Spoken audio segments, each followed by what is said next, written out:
Hi అండి, అందరికీ నమస్కారం. 2024 జూలై 6 నుండి ఆషాఢ మాసం ప్రారంభమవుతుంది. అయితే రేపటి నుండి ఆషాఢ మాసం ప్రారంభమవుతుంది. ఆషాఢ మాసాన్నే ఆది మాసమని కూడా అంటారు. శుభకార్యాలకు పనికిరాదు అని భావింపబడుతున్న, ఆధ్యాత్మికంగా ఎంతో ప్రత్యేకతను, ఎన్నో మహిమలను సొంతం చేసుకుని పుణ్య ఫలాలను ప్రసాదించే మాసంగా ఆషాఢ మాసం చెప్పబడుతుంది. ఈ మాసంలోనే పూర్ణిమ నాడు చంద్రుడు పూర్వాషాఢ నక్షత్రం సమీపంలో సంచరిస్తూ ఉంటాడు కనుక ఈ మాసానికి ఆషాఢ మాసం అనే పేరు ఏర్పడింది. అయితే ఈ మాసంలో పొరపాటున కూడా కొన్ని తప్పులు చేయకూడదు. కాదని చేస్తే 7 తరాల దరిద్రం చుట్టుకుంటుంది అని శాస్త్ర పండితులు చెబుతున్నారు. ఆషాఢ మాసంలో ఈ పనులు చేస్తే అనారోగ్య సమస్యలు కూడా వస్తాయని శాస్త్రాలు చెబుతున్నాయి. మరి ఆషాఢ మాసంలో చేయకూడని ఆ పనులు ఏమిటో ఇప్పుడు మనం ఈ వీడియోలో వివరంగా తెలుసుకుందాం. ఆషాఢ మాసం వచ్చిందంటే ప్రతి మాసానికి దాని ప్రత్యేకతలు ఉన్నాయి. ఆషాఢం అంటే కర్షకుడు ఏమరపాటు లేకుండా ఒళ్ళు వంచవలసిన కాలం. సన్యాసులకు చాతుర్మాసానికి సన్నాహం చేసుకునే సందర్భం. అత్త అల్లుళ్ళు ఒకే గడప దాటకూడదని, వేడుక వేళ వివాహ మహోత్సవాలకు విరామం. ఆషాఢ మాసాన్ని ఆది మాసం అని, ఆడి మాసమని పిలుస్తూ ఉంటారు. ఇది తెలుగు పంచాంగం ప్రకారం 4వ నెల. హిందూ పండితుల ప్రకారం ఆషాఢ మాసం పవిత్రమైనది కాదు. ఇది ఆది అనే సంస్కృత పదం నుంచి వచ్చింది. ఆది అంటే శక్తి అని అర్థం. కాబట్టి ఈ ఆషాఢ మాసం దేవతలను పూజించుకోవడానికి చాలా పవిత్రమైనది. ఈ మాసంలో చేసే స్నానం, దానం, జపం, పారాయణం విశేష ఫలితాలను ఇస్తాయి. దక్షిణాయనం ప్రారంభమవుతుంది. కర్కాటకంలోకి సూర్యుడు ప్రవేశించడంతోనే దక్షిణాయనం ఆరంభమవుతుంది. అంటే సూర్యుడు ఈ రాశిలో ప్రవేశించినప్పటి నుంచి తిరిగి మకర రాశిలో ప్రవేశించే వరకు దక్షిణాయనం అంటారు. ఈ ఆయనంలో సూర్యుడు భూమధ్య రేఖకు దక్షిణంగా సంచరిస్తాడు. ఇక వ్యవసాయ పనులన్నీ కూడా ఈ మాసంలోనే రైతులు ఆరంభిస్తారు. ఆషాఢ మాసంలోనే తెలంగాణ ప్రాంతంలో సాంప్రదాయబద్ధమైన బోనాల ఉత్సవాలను భక్తి శ్రద్ధలతో జరుపుకుంటారు. మహంకాళి అమ్మవారి కోసం తయారు చేసే భోజనాన్ని బోనంగా చెప్తుంటారు. దీనిని అమ్మవారికి నివేదన చేసే పర్వదినాన్ని బోనాలు అంటారు. ముఖ్యంగా గ్రామీణ ప్రాంతాలలో ఈ పండుగ అత్యంత వైభవంగా జరుపుకుంటారు. సమస్త జగత్తుకు కారణమైనటువంటి అమ్మవారిని భక్తి శ్రద్ధలతో పూజిస్తూ ఉంటారు.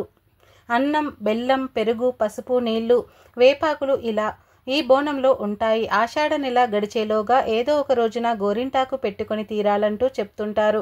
ఎందుకంటే జ్యేష్ఠ మాసంలో వానలు కురవడం, వర్షాలు ఆషాఢం నాటికి ఊపందుకుంటాయి. అలా ఎక్కువగా వర్షం నీటిలో నానక తప్పదు.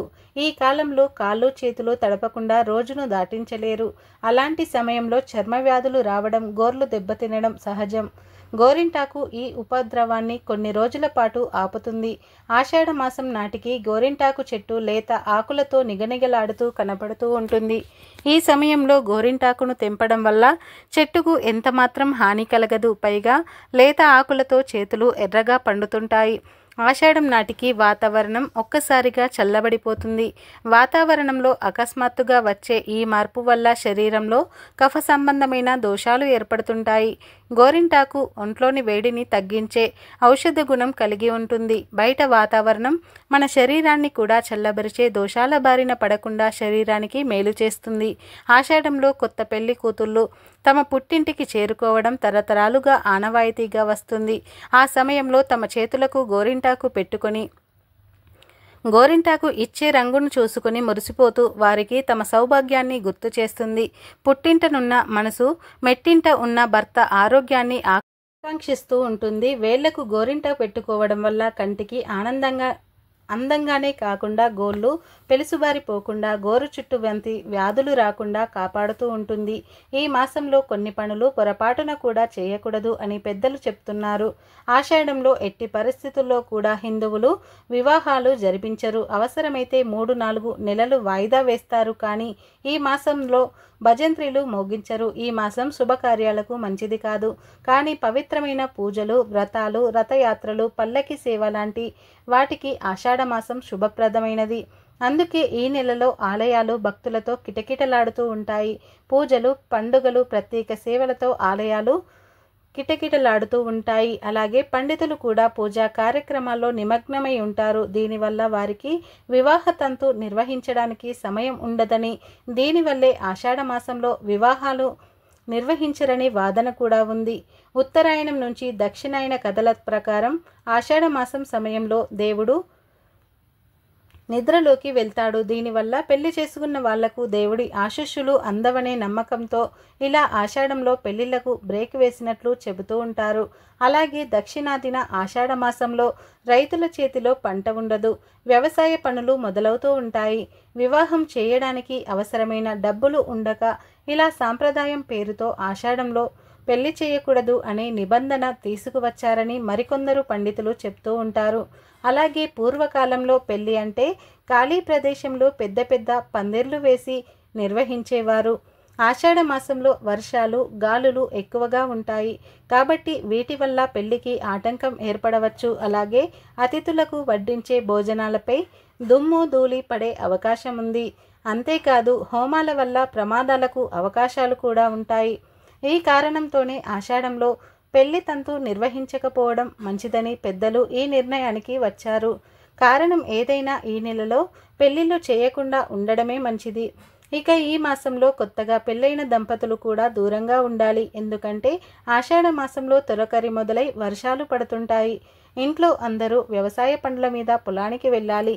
కానీ కొత్తగా పెళ్ళైన జంట కలిసి గడపడానికి ఇష్టపడుతూ ఉంటారు. వ్యవసాయ కుటుంబాల్లో అందరూ కలిసి పనిచేయకపోతే చాలా ఇబ్బందులు పడవలసి వస్తుంది. అందుకే కొత్త కోడల్ని పుట్టింటికి పంపించి వేస్తారు. కొత్త అల్లుడు అత్తారింటి గడప తొక్కకూడదు అన్న సాంప్రదాయం కూడా ఇందుకే వచ్చింది. అదే కాక ఆషాఢ మాసంలో స్త్రీ నెల తప్పితే 9 నెలల తర్వాత అంటే వేసవి కాలంలో మార్చి నుంచి మే మధ్యకాలంలో అంటే వేసవి కాలంలో ప్రసవం జరుగుతుంది. సాధారణంగానే మన దేశంలో ఉష్ణోగ్రతలు అధికంగా ఉంటాయి. వేసవిలో మరింత విజృంభిస్తాయి. అప్పుడు పుట్టిన శిశువుకు ఈ వేడి వాతావరణం బాగా ఇబ్బంది కలిగిస్తుంది. శిశువు ఆరోగ్యం మీద ప్రభావం చూపిస్తుంది. తల్లి ఆరోగ్యం కూడా దెబ్బతింటుంది. ఇది తల్లి బిడ్డల ఆరోగ్యానికి ఏమాత్రం శ్రేయస్కరం కాదు. అందుకే ఆషాఢ మాసంలో కొత్త దంపతులను దూరంగా ఉంచుతారు.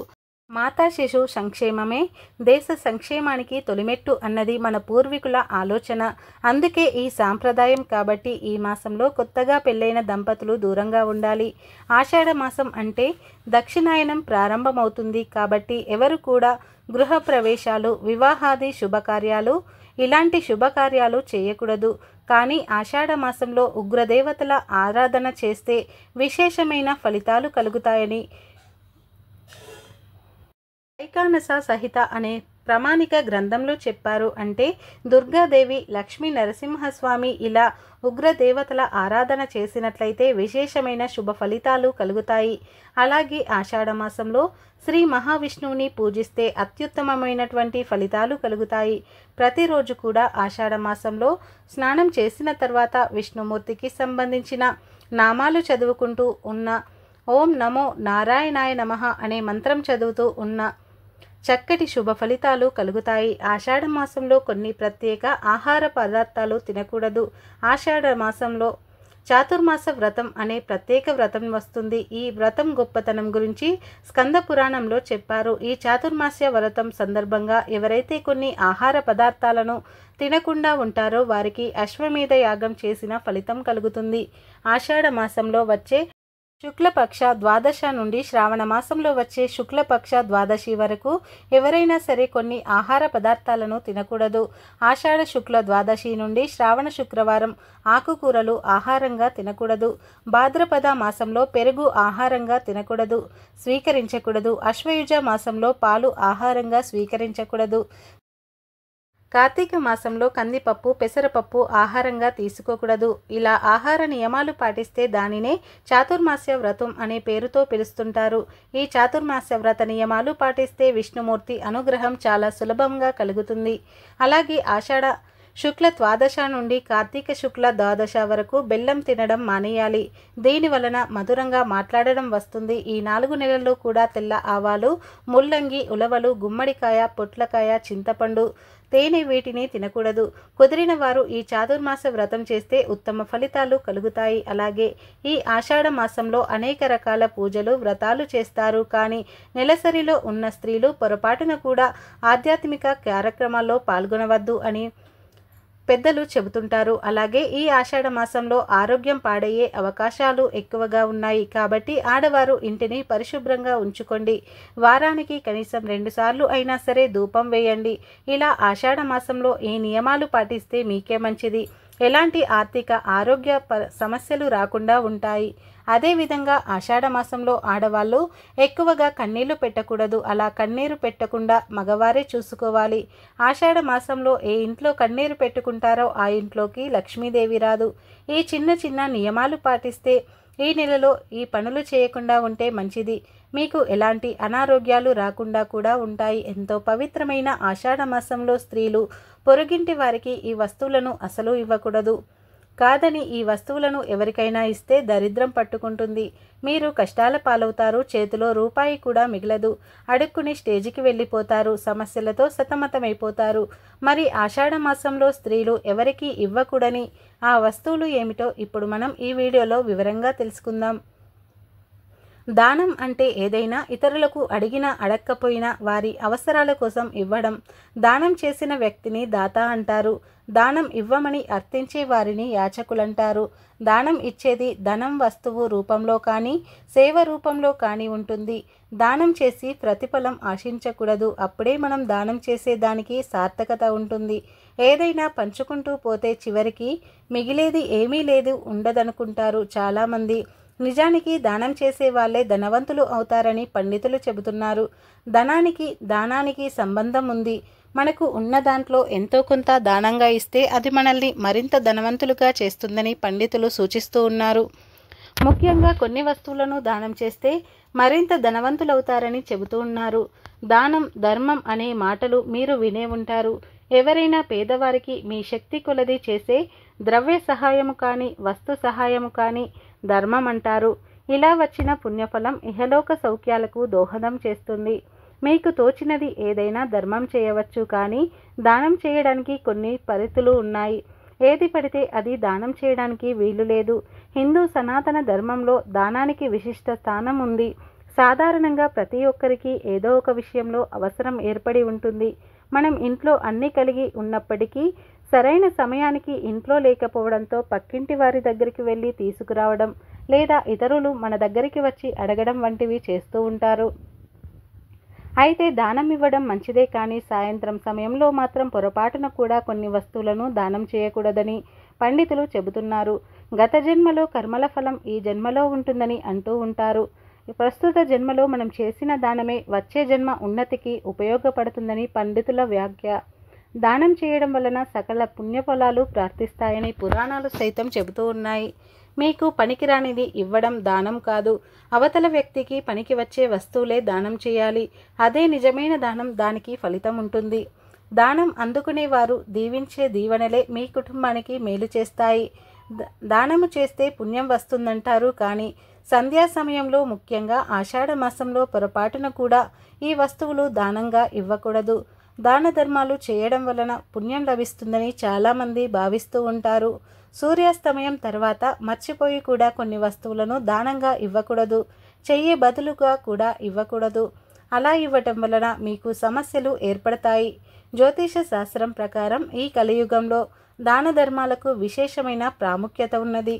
ఆధ్యాత్మిక, ధార్మిక కార్యక్రమాలు మీరు నిరంతరం చేయకపోయినప్పటికీ ఎవరికైనా సరే ఎప్పుడైనా సరే దానం చేస్తే అది ఆరాధనతో సమానంగా పరిగణించబడుతుంది.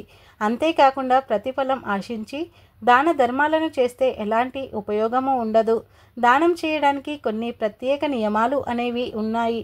కొంతమంది సూర్యాస్తమయం తర్వాత కొన్ని వస్తువులను దానంగా ఇస్తూ ఉంటారు.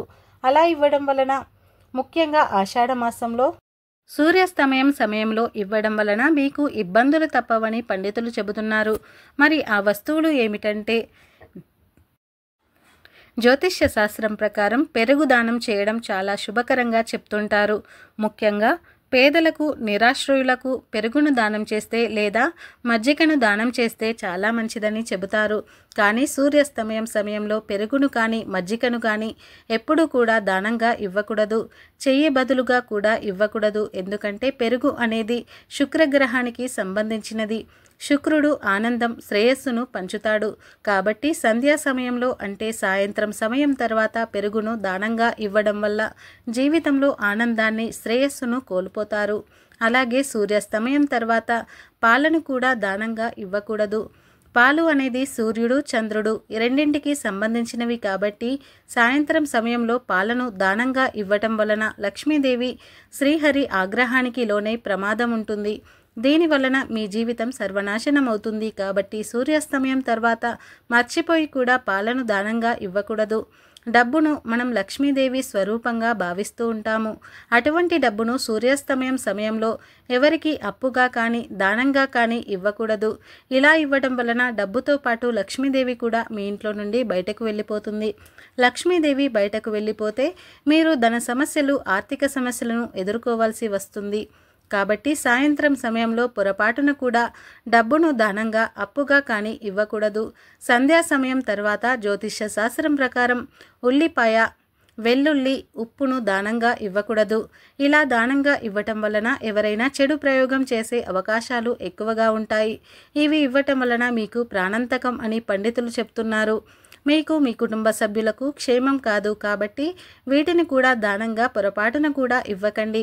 మరి మీరు కూడా సంధ్యా సమయంలో, ముఖ్యంగా ఆషాఢ మాసం, శ్రావణ మాసం కూడా రాబోతూ ఉన్నది. కాబట్టి ఈ ఆషాఢ మాసంలో సాయంత్రం సమయంలో ఇప్పుడు మనం చెప్పుకున్న ఈ వస్తువులను దానంగా కానీ, అప్పుగా కానీ ఇవ్వటం వలన లక్ష్మీదేవి ఆగ్రహానికి గురై ఇబ్బందులను ఎదుర్కోవాల్సి ఉంటుంది. కాబట్టి వీటి విషయంలో జాగ్రత్త వహించడం ఎంతైనా మంచిది.